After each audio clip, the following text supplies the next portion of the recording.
My big break started when a guy named Ricky D asked me to do a party with him. And from there, I started doing parties. And I guess my major TV break came when at Musique Plus. So basically, I was looking for different ways to promote our events. And I used to go to Musique Plus to bring my flyer and ask Juliet Powell, can she announce my event?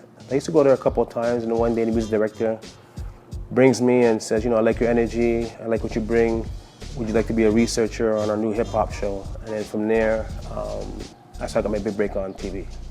Eminem, he was going through a court case with his mother, and I wanted to ask about that court case. But unfortunately, because of the legal problems, I wasn't able to ask that question. To be successful, you have to be organized, you have to be structured, you have to have a vision, you have to have a team around you, but most importantly, you have to believe in what you're doing and have a goal and steps to achieve that goal. Don't rely on anyone else, always rely on yourself.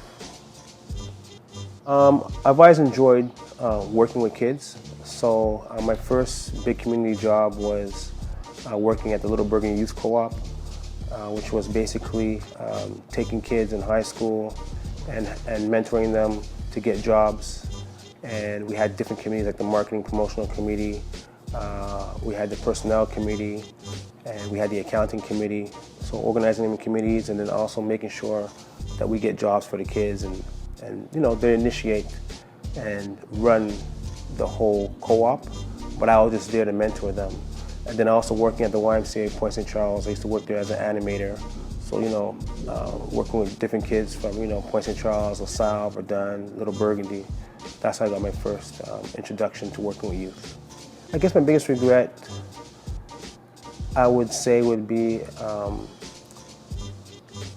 I know that if I was in Toronto or if I was in New York, that I would get my proper respect and I would be like huge right now, like a major deal in the US or in the Canadian market if I had done what I've done in a city like Toronto or New York that respects people like myself. You know, Quebec has a special star system and we're not part of that star system. You know, I mean, it even came in conversation a couple months ago. Who's we?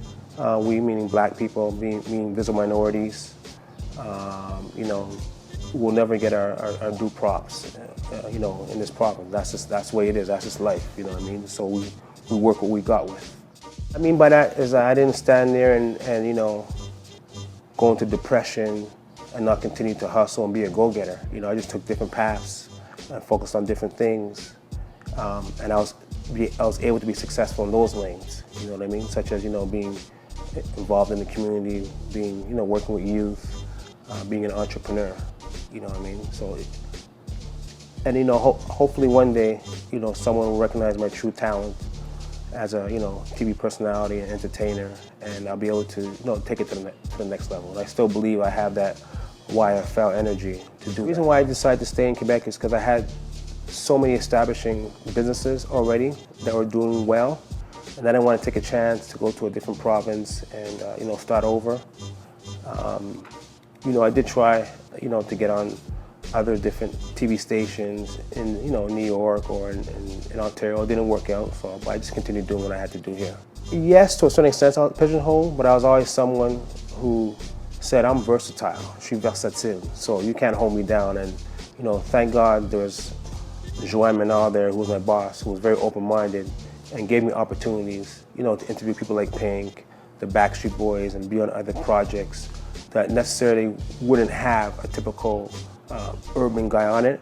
But because I had that mainstream appeal and that versatility flavor, I was able to work my way into certain projects. Well, I think the French rappers definitely had the upper hand in the city. I think being an English rapper in the city is basically a dead end.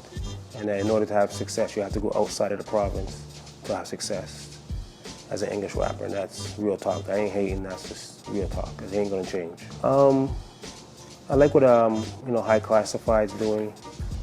I like also what Isaac's doing. I like also what Young Soul's doing. There's a lot of guys out there doing their thing, and I think the newer generation, I think they work a little more closely together, and there's more opportunities because the doors are a little more open than before. The vision for Malik Shaheed is just basically to showcase the many sides of Malik Shaheed, to let people know that, you know, I'm the king of franglais, let people know that I'm still versatile, let people know I'm still YFL, and also, more importantly, I want to give opportunities to the newer and younger generation and the hustlers and go-getters that are doing things that can't break into mainstream media. Well, you know what, come my show. I'll show you some love and get as many views for you as possible and help you, you know, promote your project to whoever it needs to be promoted to. So I'm about, you know, helping out and working with people. You know, like the flag says, Union fait la force. So I'm about that. Politics? Possibly in politics.